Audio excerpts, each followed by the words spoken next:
அதே தான் இருக்கிற கிறிஸ்துவத்திலும். தமிழர்கள் நீங்க சொல்ற இந்துக்கள்ல இருக்கிற தமிழர்களுடைய பெயர்கள் உங்களுடைய பெயர்ல இருந்து எத்தனை பேர் தமிழ் பெயர்கள்? இல்லை இந்து இல்ல தமிழ் பெயர்கள் இருக்குல்ல. இங்க இருக்க இந்துக்கள் பல பேர் தமிழ் பெயர்கள் வச்சிருக்காங்க. ஏன் இஸ்லாமியர்களோட தமிழ் பெயர் இருந்துச்சு எத்தனை எத்தனை இருக்கு? இல்லை இஸ்லாமியர்கள் அதுதான் சொல்கிறேன். அந்த மார்க்கத்தில் உள்ள இளைஞர்கள் இன்றைக்கு வந்து அதை அதை உணர்ந்து வர்றாங்க. தமிழ் பாத்திமான்னு வச்சுக்க, தமிழை சேர்க்கணுன்றதை தமிழ் பாத்திமா வச்சுக்கிறாங்க. முத்து நாசர் அப்படின்ட்டு முத்து நாசர் அப்படின்னு பேர் வச்சுக்கிறாங்க. நீங்கள் சொல்கிறது எங்கேயோ ஒன்று ரெண்டு மாற்றம் 1-2லேருந்து தான் தொடங்கும். 1-2லேருந்து தான் மாற்றம் தொடங்கும்.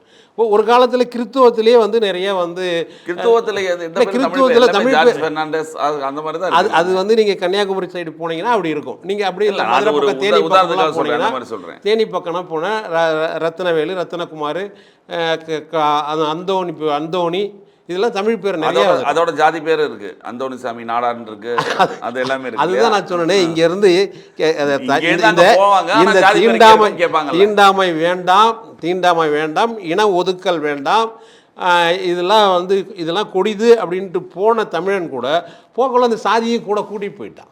அது மாற்றங்கள் வரும். இங்கே இருக்கிற அரசியல்வாதிகளுக்கு, இல்லை நீங்கள் சொல்கிற இந்த திராவிட மாடல் அரசியல்வாதிகளுக்கு இங்கே சாதி கட்டமைப்பு தேவைப்படுது. அவர்கள் வந்து ஆள்வதற்கு குறைந்த தொடர்ச்சி அவர்களே ஆள்வதற்கு இந்த சாதிய கட்டமைப்புகள் தேவைப்படுது.